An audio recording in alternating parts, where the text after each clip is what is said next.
नमस्कार, मैं हूं मनोज सोनी। आप देख रहे हैं न्यूज साधना न्यूज। पिछले एक महीने से निरंतर महाराजपुर विधानसभा सीट पर भाजपा द्वारा घोषित प्रत्याशी कामाख्या प्रताप सिंह उर्फ टीका राजा का विरोध थमने का नाम नहीं ले रहा है। उनकी ही पार्टी के लगभग 50 छोटे बड़े नेता इस सीट पर प्रत्याशी को बदलने के लिए भोपाल से लेकर दिल्ली तक मांग कर चुके हैं। जब वरिष्ठ नेताओं ने इस नाराज भाजपा नेताओं की पीड़ा नहीं सुनी तो अब इस सीट पर भाजपा में बगावत की रणनीति बन चुकी है। बीते रोज गढ़ी मलहरा के बगराजन माता मंदिर में एक साथ बैठे सभी नाराज भाजपा नेताओं ने टीका राजा के खिलाफ मैदान में उतरने का फैसला कर लिया है। इन नाराज भाजपा नेताओं की ओर से सांसद प्रतिनिधि और वरिष्ठ भाजपा नेता वीरेंद्र नायक मैदान में उतरेंगे। धीरेन्द्र नायक ने बताया कि पार्टी लगातार नजरअंदाज कर रही है, इसलिए अब निर्णय लिया गया है कि हमें अपने क्षेत्र को बचाने के लिए अपने नेतृत्व को मैदान में उतारना पड़ेगा। बगराजन माता मंदिर में स्थानीय भाजपा नेताओं ने तय किया है कि क्षेत्र की जनता की मांग पर मैं चुनाव के मैदान में उतरूंगा। गुरुवार को हम सभी मुहूर्त का नामांकन पत्र भरेंगे। इसके बाद एक दूसरा नामांकन पत्र भी दाखिल किया जाएगा। धीरेन्द्र नायक ने कहा कि हम ना तो भाजपा से बगावत कर रहे हैं और ना ही पार्टी को इस्तीफा दे रहे हैं। हम चुनाव के लिए 2 फॉर्म भरेंगे।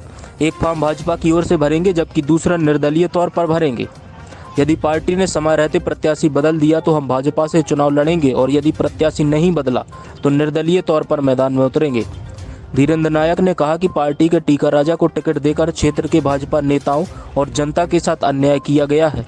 हमें कोई आपत्ति नहीं थी यदि पार्टी टीका राजा के पिता मानवेंद्र सिंह को टिकट देती, लेकिन जिस व्यक्ति ने पार्टी के लिए कोई काम नहीं किया, क्षेत्र में किसी से संपर्क नहीं किया, उस व्यक्ति को टिकट देना सरासर अन्याय है। हम लोग इसी बात का विरोध कर रहे हैं। गढ़ी मलहरा के बगराजन माता मंदिर में हुई इस बैठक में धीरेन्द्र नायक के साथ अन्य नाराज भाजपा नेता के रूप में वरिष्ठ नेता वीरेंद्र चौरसिया, हरसू महाराज, अरविंद पटेरिया, मणिकांत चौरसिया, लोकेंद्र लहदरा सहित 50 से अधिक भाजपा नेता मौजूद रहे। गढ़ी मलहरा सीएमओ, हरपालपुर सीएमओ, कारण क्या है सीएमओ के पास बैठते हो? आप जनता के बीच में जाओ ना। जब एक आदमी का परमिट नहीं बनता गरीबी रेखा का, जब उसके अकाल मृत्यु हो जाती है, 4 लाख की बात आती है तो अरविंद पटेरिया के पास लोग आते हैं और मैं किस तरीके से जूझ करके वहां काम करवाता हूं, मैं क्यों विरोध नहीं करूंगा? एक व्यक्ति आकर के किस लिए बैठता है मैं नहीं बोलता, लोग बोलते हैं ये कमीशन की बात है। ये उनसे पूछिए, क्या ऐसा नहीं है क्या? वरना क्या आवश्यकता है बैठते वहां पर बैठते हैं। पार्टी के जिम्मेदार पद पर हैं, आप क्या इस्तीफा देंगे? जहां तक इस्तीफा की बात है, पहले हमारे पार्टी में एक सिस्टम है, हम लोगों ने अपने उचित माध्यम से अपनी बात भी रखी है और अभी भी आगामी तरीके से हम अपनी बात वहां तक पहुंचाएंगे। नहीं, चेहरे हम सब लोग हैं। मैं तो ये कहूँ कि उनके बीच का एक कार्यकर्ता के रूप में काम करूँगा, ये सब लोगों ने तय किया। और जहाँ तक बात ये है कि मैं क्या करूँगा, तो इसके लिए ज़्यादा कहने की ज़रूरत नहीं है। सांसद प्रतिनिधि के नाते मैं 15 साल से काम कर रहा हूँ। आप जाकर के देख आइए पूरे महाराजपुर विधानसभा में, कहीं आपको मानवेंद्र सिंह जी का बनवाए, इनके पिताजी रहे मानवेंद्र सिंह जी के साथ, पहले लल्लू राजा साहब और फिर वो रहे, और वर्तमान में फिर से जो प्रयास कर रहे हैं। कौन सा ऐसा एक गांव में काम किया?